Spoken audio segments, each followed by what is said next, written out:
다니엘 5장 마지막에 짤막한 두 절을 성경은 기록하고 있습니다. 5장 30절과 31절입니다.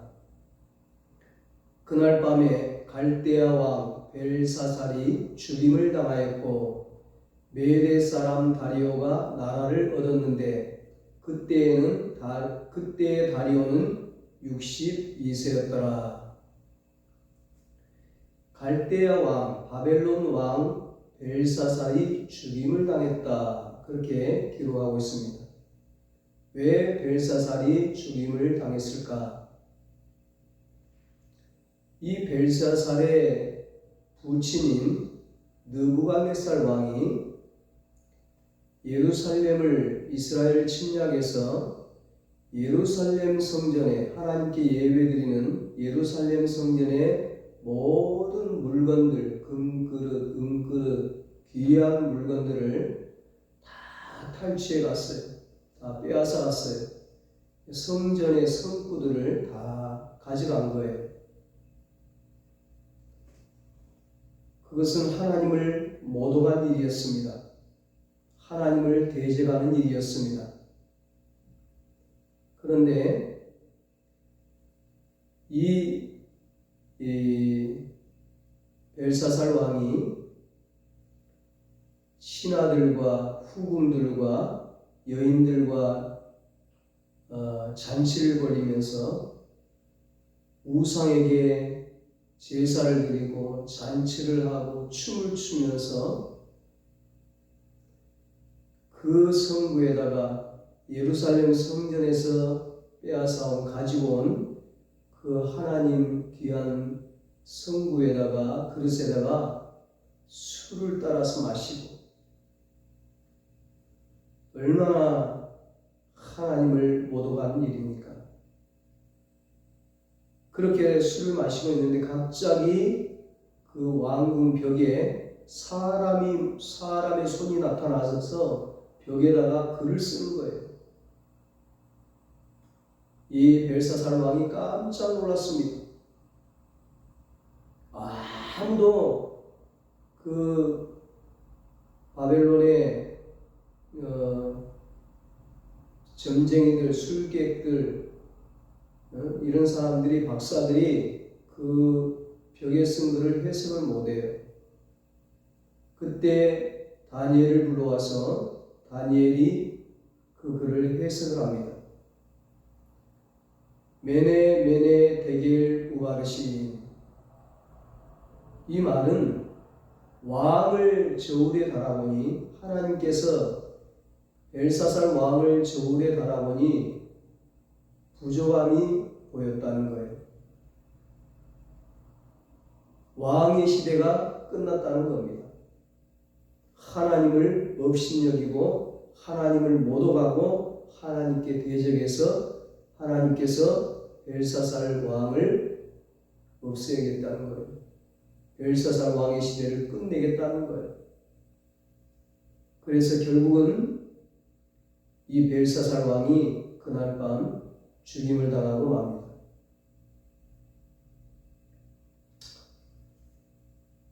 이 5장 30절, 31절에는 그날 밤에 갈대아 왕 벨사살이 죽임을 당하였고 메대 사람 다리오가 나라를 얻었는데 그때의 다리오는 62세였더라. 한 제국이 몰락하고 또 다른 제국이 등장하는 큰 변화를 기록하고 있는 거죠. 시간의 흐름 속에 역사도 변했고 정치 지도자도 변했고 체제도 변했어요. 그러나 시대의 변화 속에서도 여전히 역사의 주인은 하나님이시다 하는 사실을 이 두 구절은 증언해 줍니다. 그리고 이 역사의 흐름 속에 등장하는 시대적인 한 인물이 6장의 문이 열리면서 계속 소개되고 있어요. 바로 다니엘 기도의 주인공인 선지자 다니엘입니다.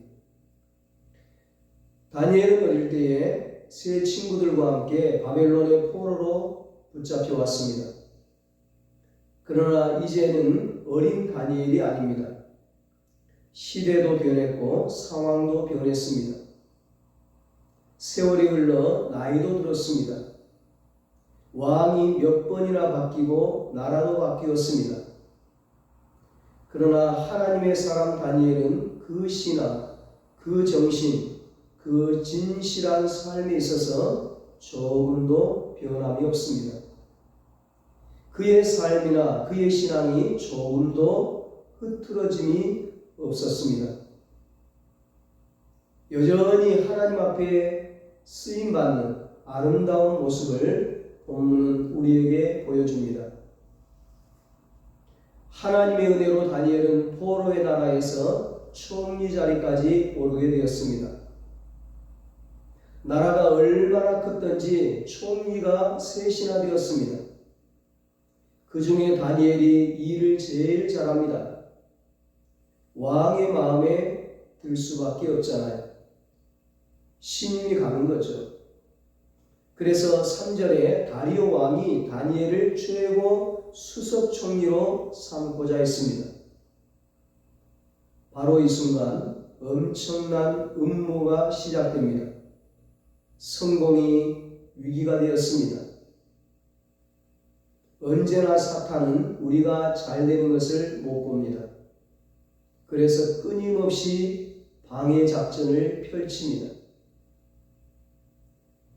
이 악한 신하들이 다니엘이 매일 하나님께 기도하는 것을 알고 계략을 꾸며요.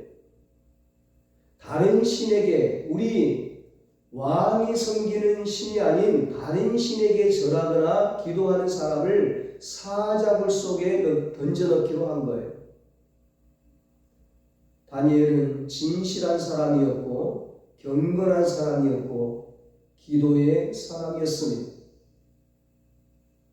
포로의 나라 총리의 자리에 있으면서도 매일 기도를 드렸습니다. 그렇다면 만사 형통해야 할 텐데 오히려 그 기도하는 것이 문제가 되고 올무가 되어 사자굴 속에 던져집니다. 하나님 잘 믿어보겠다는 것이 오히려 시험거리가 됩니다. 진실한 것이, 신앙생활 잘한 것이, 기도한 것이 성공의 걸림돌이 된 것입니다. 인생의 가장 밑바닥으로 추월한 거예요. 죽음의 상황에 이르게 된 것입니다. 이 사건의 진행과 결론을 우리가 너무나 잘 압니다. 이 다니엘을 사자굴에 던졌습니다. 그러나 하나님이 다니엘과 함께함으로 사자의 입을 막아버렸습니다. 당시 다리오 왕은 다니엘을 누구보다 총애하고 신임했습니다. 임금은 못된 신하들에게 당했다 싶었습니다. 저 못된 신하들이 다니엘을 없애려고 계략을 꾸몄구나. 왕이 알게 되었어요. 그래서 충신이 다니엘을 잃을까? 다니엘이 죽을까? 밥도 먹지 않고 모든 오락을 그치고 밤새도록 밤잠을 자지 못하고 뜬 눈으로 지새웠어요. 그리고 이른 새벽에 일찍이 다니엘이 던져진 사자굴을 찾아갑니다. 18절, 19절, 20절에 슬피 소리질러 다니엘아 다니엘아 하나님이 너를 살려주었느냐. 왕이 급하게 다니엘을 부르는 거예요. 그랬더니 21절, 22절에 왕이여 만순무강하옵소서. 하나님이 천사를 보내 사자의 입을 막아주었나이다. 아멘. 사자굴 속에 던져진 다니엘이 소리를 지르는 거예요. 다니엘이 살아있는 거예요. 왕이 심히 기뻐하며 24절에 다니엘을 참수한 사람들을 끌어오라. 다니엘을 모함한 자들을 끌어오라. 그 가족들과 함께 저자들을 사자굴 속에 쳐넣어라. 엄히 명합니다. 그들이 굴바닥에 닿기도 전에 사자들이 입을 벌려서 그들을 삼켜버렸습니다. 하나님께서 다니엘을 대적의 손에서 구원해 주셨습니다. 이 사건으로 왕은 법령의 조서를 바꾸어 버립니다. 그 바꾼 법령의 내용을 보면 참으로 놀랍습니다. 26절, 27절입니다.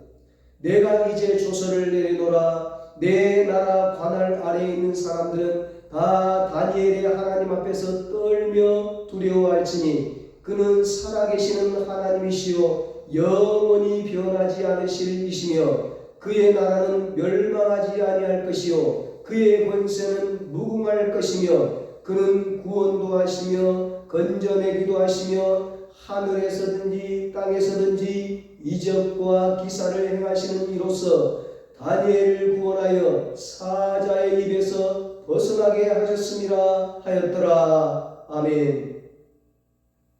하나님을 향한 이 놀라운 고백과 선포는 유명한 선지자의 입을 통하여 나온 말이 아닙니다. 하나님을 잘 믿는 이스라엘의 왕을 통해 나온 말이 아닙니다. 하나님을 모르는 이방신을 섬기고 우상 숭배하던 이방 왕의 입을 통해 고백된 하나님을 향한 놀라운 신앙 고백입니다. 이것은 다니엘 한 사람을 통해 만들어진 영향력이 얼마나 크고 놀라운 것인가를 우리에게 보여주고 있습니다. 다니엘이 어떻게 이렇게 영향력 있는 인물이 될 수 있었을까? 어떻게 하나님께서 그를 그토록 아름답게 사용할 수 있었을까? 3절에 다니엘은 마음이 민첩하였다고 성경은 기록합니다. 다른 번역서에 보면 그 마음에 놀라운 영이 있었다고 했습니다. 4장 9절에 보면 이방왕 느부갓네살 왕의 입을 통해서 다니엘을 향한 고백이 나옵니다. 너 안에는 거룩한 신들의 영이 있구나. 느부갓네살 왕이 자기가 꾼 꿈을 알아내고 해석한 것을 보고는 참으로 이 다니엘은 신통한 사람이구나. 너 안에 거룩한 신의 영이 있구나. 5장 11절에도 왕비와 신하들과 많은 사람들이 말합니다. 이 사람은 거룩한 신들의 영이 있는 사람이었다. 저 다니엘은 거룩한 신들의 영이 있는 사람이다. 그렇습니다. 다니엘은 성령의 사람이었습니다. 하나님이 쓰는 사람, 성령의 감동이 넘쳤던 사람이 바로 다니엘이었습니다. 본문 4절에 의하면 다니엘은 아무 근거가 없었다. 아무 허물이 없었다. 아무 그릇됨이 없었다고 말합니다. 이 못된 신하들이 다니엘을 없애려고 무슨 허물이 있는가, 무슨 비리가 있는가, 무슨 뇌물을 받았는가 아무리 캐고 뒤져봐도 허물이 없는 거예요. 깨끗한 거예요. 그리고 무엇보다도 10절에 다니엘은 자신의 생명보다 기도를 소중히 여긴 사람이었습니다. 다니엘이 이 조서에 왕의 도장이 찍힌 것을 알고도 자기 집에 돌아가서는 윗방에 올라가 예루살렘으로 향한 창문을 열고 전에 하던 대로 하루 3번씩 무릎을 꿇고 기도하며 그의 하나님께 감사하였더라. 다니엘은 기도의 사람이었습니다. 기도를 생명처럼 여겼습니다. 죽을지도 알고도 그 무엇, 그 누구와도 타협하지 않고 기도했습니다. 마음속으로만 기도해도 될 텐데 남의 나라 포로이면서도 그는 예루살렘 성전을 향하여 창문을 열고 전에 행하던 대로 큰 소리로 기도했습니다. 세월이 바뀌어도 환경이 변해도 높은 자리에 올라가도 생명의 위협을 받아도 사자굴에 떨어져도 절대 포기할 수 없었던 한 가지 가치가 있었습니다. 나는 내 아버지 하나님과 가지는 거룩한 교제, 행복한 교제, 기쁨의 교제, 아름다운 교제를 절대로 포기하지 않겠다. 체질화된 기도의 사람, 체질화된 감사의 사람이 바로 다니엘이었습니다. 나는 밤이나 낮이나 여름이나 겨울이나 젊어서나 늙어서나 높은 자리에 있으나 낮은 자리에 있으나 집에 있으나 감옥에 있으나 나의 신앙과 기도의 행복, 나의 경건을 잃지 않겠다고 선언하고 결단하고 흔들림 없이 그대로 살아가는 것입니다. 다니엘은 그토록 절박했던 상황 속에서 생애 최고의 위기 상황 속에서 무엇을 기도했습니까? 목숨을 구걸하는 기도를 드리지 않았습니다. 성공 출세를 위한 기도를 드리지 않았습니다. 하나님 살아계신 것을 믿습니다. 하나님이 살아계시다면 어떻게 이럴 수가 있습니까? 원망 불평하거나 하소연하는 그런 기도를 드리지 않았습니다. 무릎을 꿇고 하나님께 감사하며 기도했다고 성경은 말하고 있습니다. 그래서 하나님은 데살로니가전서 5장 16절 18절 말씀처럼 항상 기뻐하라, 쉬지 말고 기도하라. 그 다음 이어지는 말씀, 범사에 감사하라는 말씀의 주인공으로 다니엘을 선택했습니다. 감사하라고 할 때 우리는 종종 무엇 때문에 감사하는 조건적인 감사만을 생각합니다. 그것은 낮은 차원의 감사죠. 받았기 때문에 감사하고, 사업이 잘 되었기 때문에 감사하고, 건강을 회복했기 때문에 감사하고, 자녀들이 성공하고 좋은 대학 들어가고 만사가 순조롭게 풀렸기 때문에 감사한다면 그것은 조건적인 감사, 이유가 있는 감사입니다. 낮은 차원의 감사죠. 그것은 신앙이 아니라 당연한 인간의 도리죠. 신앙이 없는 사람도 그런 상황이면 감사해요. 무엇 때문에만 하는 감사를 한다면 그건 감사신앙이 아닙니다. 만약 그 무엇 때문에 조건이 사라질 때 결국 원망과 불평으로 바뀌어지기 때문입니다. 상대적인 감사란 언제나 상대적으로 불평하고 원망할 수 있기 때문입니다. 사람을 보고 감사했다면 사람을 보고 실망하게 됩니다. 있다고 감사했으면 없다고 불평하게 될 것입니다. 병 나았다고 감사했으면 다시 아프면 원망할 것입니다. 사업이 잘 됐다고 감사하면 실패했을 때 원망할 것입니다. 다니엘은 억울한 모함을 받고 하나님께 감사했습니다. 죽을 줄 뻔히 알고도 하나님 앞에 감사 기도를 드렸습니다. 자기 운명이 얼마나 비참해진다는 사실을 알고 있었습니다. 사자굴 속에 들어가서 처참한 사자의 밥이 된다는 사실을 알고서도 하나님 앞에 엎드려 감사하며 기도했습니다. 내 인생에 하나님의 선하신 계획이 있다. 하나님이 다 알고 있다. 하나님이 내 사정을 다 알고 계신다. 하나님이 합력하여 선을 이루신다. 하나님이 위기를 기회로 만들어 주신다. 사자굴에서 죽는다 할지라도 이 세상보다 더 좋은 천국으로 나를 인도해 주신다.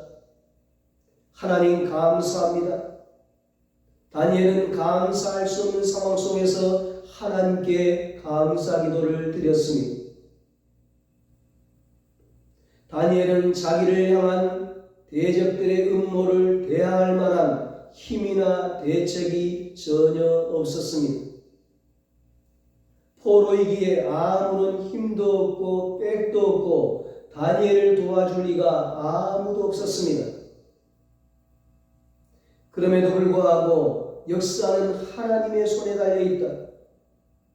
인간의 생사화복을 주장하시는 분은 하나님이시다.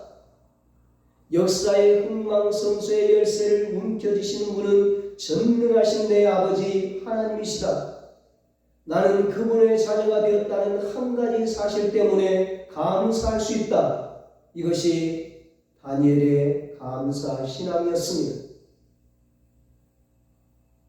감사 기도는 환난의 사자의 입을 막았습니다.